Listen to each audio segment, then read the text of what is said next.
आज़ाद भारत में प्रधानमंत्री का पद सबसे ताकतवर और रुतबे वाला होता है। पिछले 75 सालों में प्रधानमंत्री की कुर्सी पर जाने का सपना बहुत लोगों ने देखा है, लेकिन इस पे बैठने का मौका सिर्फ 14 शख्सियतों को मिला है। किसी को जनता अपार समर्थन मिला तो किसी को इसके लिए तिकड़म बिठानी पड़ी। 15 अगस्त 1947 से एक साल पहले ही तस्वीर साफ थी कि अब भारत की आज़ादी ज़्यादा दूर नहीं। ये भी साफ था कि कांग्रेस अध्यक्ष भारत के अंतरिम प्रधानमंत्री बनेंगे, क्योंकि 1946 की सेंट्रल असेंबली चुनाव में कांग्रेस को बहुमत मिला था। 1940 की रामगढ़ अधिवेशन के बाद से 6 साल से मौलाना अबुल कलाम है कांग्रेस के अध्यक्ष चुने जा रहे थे। कांग्रेस प्रेसिडेंट चुनाव में अबुल कलाम फिर चुनाव लड़ना चाहते थे, लेकिन गांधी जी मन बना चुके थे कि अब कमान जवाहरलाल नेहरू के हाथ में दे देनी चाहिए। अब फिर से कांग्रेस अध्यक्ष बनाने का मौका आता है। सभी प्रांतों की 12 कमेटियों की पसंद सरदार पटेल थे। यहाँ से गांधी जी का खेल शुरू होता है। गांधी जी के करीबी जेपी कृपलानी बताते हैं कि कांग्रेस कमेटी के प्रस्ताव पत्र जिसमें पटेल का नाम था, कृपलानी ने उसे गांधी जी को दिया और उन्होंने पढ़कर कृपलानी से दूसरा पत्र बनाने को कहा, जिसमें पटेल के साथ नेहरू का नाम भी जोड़ दिया गया। सबने दस्तखत किए, लेकिन पटेल के सामने नेहरू का जितना मुश्किल था।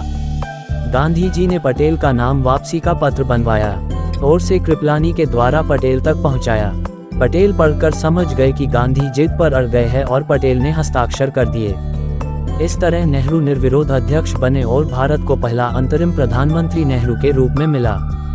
हिंदुस्तान टाइम्स के वरिष्ठ पत्रकार दुर्गा दास ने जब गांधी जी से प्रधानमंत्री पद और सरदार के बारे में पूछा तो गांधी जी ने कहा, नेहरू कभी दूसरे नंबर पर काम नहीं करेगा, वह विदेश में पड़ा है और भारत के अंतर्राष्ट्रीय मामलों को अच्छे से निपटाएंगे। राजेंद्र प्रसाद ने इस मामले पर कहा कि गांधी जी ने ग्लैमरस के चक्कर में अपने सबसे करीबी और भरोसेमंद व्यक्ति की बलि दे दी।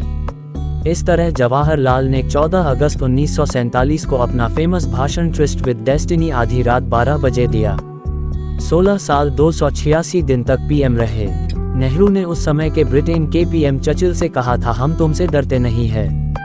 नेहरू का जन्म 14 नवंबर 1889 को इलाहाबाद में हुआ। ट्रिनिटी कॉलेज कैम्ब्रिज में पढ़ाई की। 1912 में भारत लौटे और इलाहाबाद में वकालत शुरू की। 8 फरवरी 1916 को कमला कोल से शादी की। 19 नवंबर 1917 को इंदिरा का जन्म हुआ। 1920 असहयोग आंदोलन में भाग लिया। 1930 नमक सत्याग्रह आंदोलन में भाग लिया। 1946 में कांग्रेस अध्यक्ष बने व पीएम पद के लिए भी चुने गए। 1952 में आम चुनाव के बाद नेहरू सरकार बनी। 27 मई 1964 को नेहरू का पद पर रहते हुए निधन हुआ। 29 अप्रैल 1958 को नेहरू ने संसदीय दल की बैठक में प्रधानमंत्री पद से इस्तीफा देने की मांग की। कांग्रेस कमेटी ने इस मांग को नामंजूर कर दिया। 20 नवंबर 1962 को चीन से युद्ध में नेहरू हार स्वीकार ली। दबी जुबान में कांग्रेसी उस समय के बड़े नेता इस नहर का जिम्मेदार नेहरू को मानते हैं व आरोप भी लगाते हैं। इन सब से नेहरू को सदमा लगा और वह गंभीर बीमार हो गए। 27 मई को बाथरूम से निकलते वक्त उनकी पीठ में दर्द हुआ। डॉक्टर को बुलाया गया। दोपहर 2 बजे बेहोशी में ही नेहरू को दिल का दौरा पड़ा और उनका निधन हो गया।